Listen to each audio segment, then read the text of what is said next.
Alchemy of Souls Season 1 Episode 6 Training Marriage Recap. Before entering into the topic, please subscribe the channel for more videos. Episode 6 of Alchemy of Souls starts in the past, with Yul approaching Naxu by the tree. She brandishes a sword and promises that if he returns again, she'll kill him. Fast forward to the present and Yul takes those same memories with him as he speaks to Naxu in the same spot she so ferociously swung her sword and knocked the flowers out of his hand. This encounter is less hostile though, as Mudiak soon despairs when she learns Yul isn't a very adept cook. He ends up burning the rice up at the cabin. Thankfully, Mudiak is there to help out and steer him in the right direction. Jang Uk ends up feeling jealous of the pair, and confronts Mudiak afterwards, telling her not to cheat on him with another student. Mudiak eventually teases him over the title of Young Master and answers Yul enthusiastically by using that exact title. Meanwhile, Master Li and Yulm examine the corpse they've found. They suspect Chanbugwan is involved, which is confirmed when they learn the body belongs to a low-ranking servant there. As a result, Park Jin decides they should investigate Chanbugwan discreetly. Outside, Master Li believes that the soul he sensed coming out of Mudiak is Naxu and comments how interesting this is. Yul and Dangu head back to Sungrim and feedback that UK is doing well, he's training and fishing. They also mention his missing spirit plaque too. However, the plot thickens when Park Jin learns that the death of a constellation recorder could have contributed toward Chanbugwan holding that grudge against the other families. And that mage, as we know, was Naxu's father. Meanwhile, Mudiak comments that Jang Uk is getting stronger. The bracelet has had an unexpected outcome of actually making him a better sword fighter, and he's swinging the blade about pretty adeptly now. In order to try and prove his worth, Mudiak tasks Jang Uk with slicing water droplets from hanging bags. JSNG UK comes up short, at least to begin with. He removes his bracelet and lets the energy control him as he swings wildly at the bags.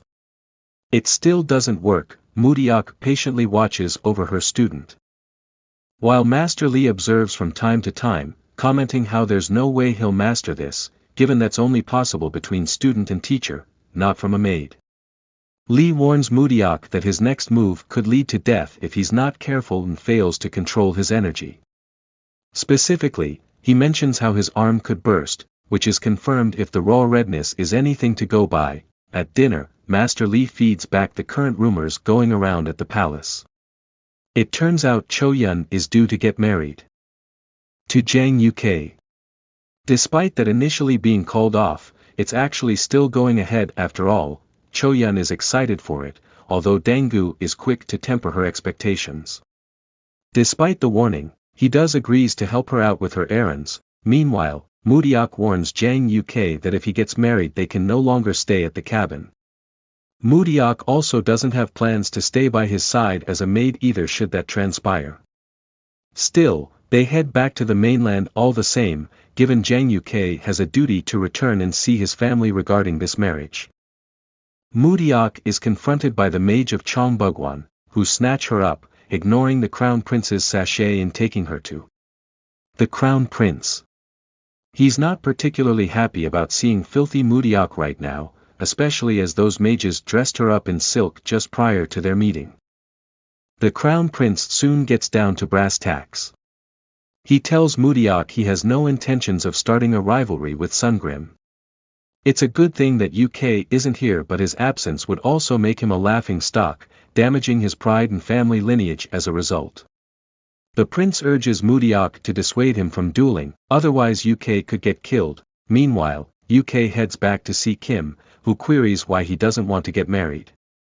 When he mentions another girl, Miss Kim is not happy. Meanwhile, Choyun approaches Mudiak, pointing out that as she's Mudiak's maid and as such, will need to serve her soon.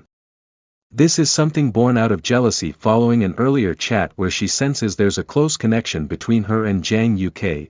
Placing a box on the table, she encourages Mudiak to take this up to the Jin family's abode.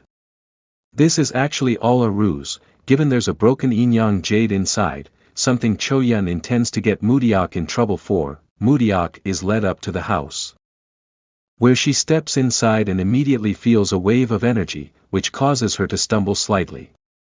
However, she ends up in Jinyawan, where she finds that strange mirror we saw glimpses of earlier in the episode. As she reaches out, Moody-ok is sucked inside, leaving a big cliffhanger for next week's follow-up. That's the end. Hope you love this video. For more videos, please subscribe the channel,